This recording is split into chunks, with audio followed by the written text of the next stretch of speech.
A cargo ship is crossing between two oceans. It's carrying your iPhone, your sneakers, your next meal, and it's doing something insane. It's dumping tens of millions of gallons of fresh water into the ocean. Not ocean water, the fresh water. The kind of water you pour from your tap. Here's the paradox that broke your brain. The Panama Canal, a highway between two oceans, cannot either touch one. It never has. They drowned a rainforest to build it. Entire villages were swallowed, and they called it a progress. Now here's the part no one tells you.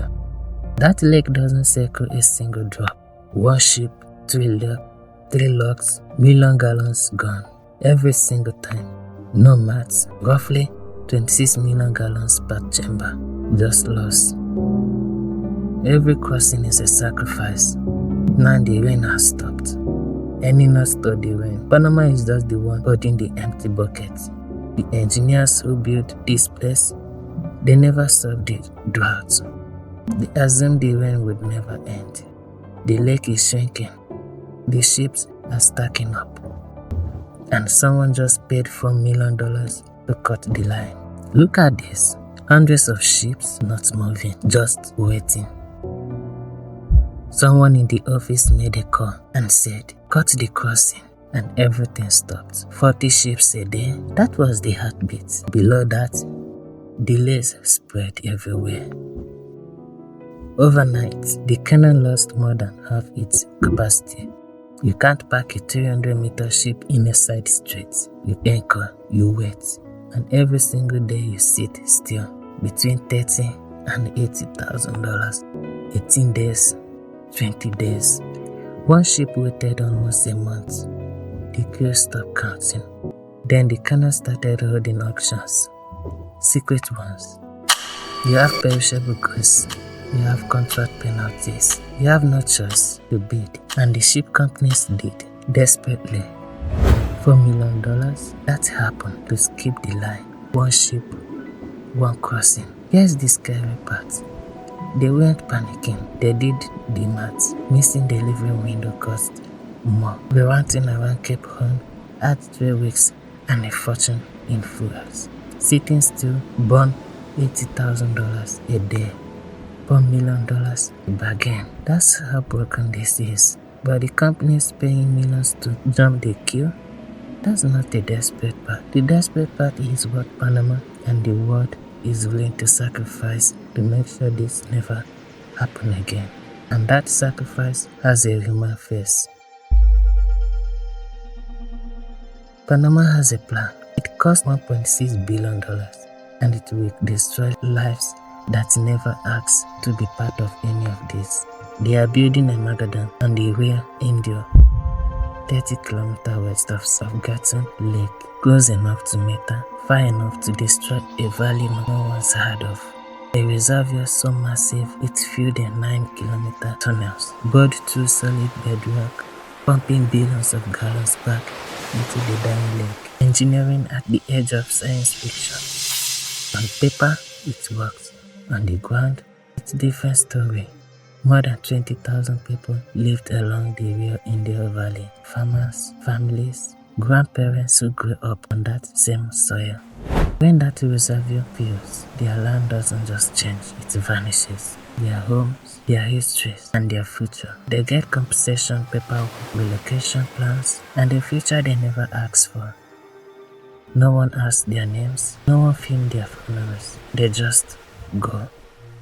This is what a global trade crisis looks like from the bottom. Not shipping contracts, not auction bid. None of this saves those 2,000 homes. But here's the part that changed everything. While Panama bonds belong to protect its monopoly, one country quite decided it doesn't need the canal at all. Mexico, a $7.5 billion land bridge. Cargo train instead of ship, crossing the narrowest point of Mexico in under 10 hours. No luck, no fresh water, no Gatun Lake, no Panama. The dry canal is already running. Early phases. If it is cast the way Mexico intends, it doesn't just compete with the Panama, it that makes Panama optional. Let that sink in. The most important waterway in the world runs on rainwater from one lake. Climate change is draining that lake. The solution drowns 2,000 people's home. The price tag is $8.5 billion and a rival is already building the bypass. One drought, one lake, one crack in the system, and the whole architecture of global trade started to shake. Because Panama isn't the only place where the world's trade funnels through a single fragile point. There are others, and some of them are in far more dangerous territory. There are other places so small you could miss them on a world map. Places so important that if they stop working, the entire planet feels it. This is how global trade actually works, not through thousands of routes, through a handful of bottlenecks. Tiny passage that carries impossible amount of the world economy, and every single one is a vulnerability. Look here, the Suez Canal, a narrow cut through the Egyptian desert. Ships use it because the alternative is absurd. Sail all the way around Africa, thousands of extra miles, weeks of extra travel. So everyone take the shortcuts until one day the shortcut closes. In 2021, a single container ship got stuck sideways. One ship. That was all it took. Behind it, hundreds of vessels piled up with tankers, cargo ships, LNG carriers. Billions of dollars freezes in place. The world watches a traffic jam from space. And then there is the Bab Deb, a stretching of water so narrow it barely looks important, but it connects Europe to Asia every day. Ships carrying fuels, food, electronics, and raw materials squeeze through it. Recently, missiles and drones started flying over those same water. Sadly, ships company faced the choice: waste the shortcuts or sail around an entire continent. Many chose the continent. But the result? Longer routes, higher costs, more delay, same story, different checkpoints, and it's now west. You can stand on one row and almost see the other, yet an enormous share of the world's oil passes through that gap. Think about that, a resource that powers cities, factories, airplanes, trucks, and entire countries, flowing through a corridor only a few kilometers wide. One accident, one conflict, one miscalculation, and energy prices everywhere start to move. This is uncomfortable truth. The global economy looks massive. It feels unstoppable, but it isn't. It's a machine balanced on a narrow passage, urging infrastructure, political stability, and good weather. Take away any one of those things and the system starts to shake.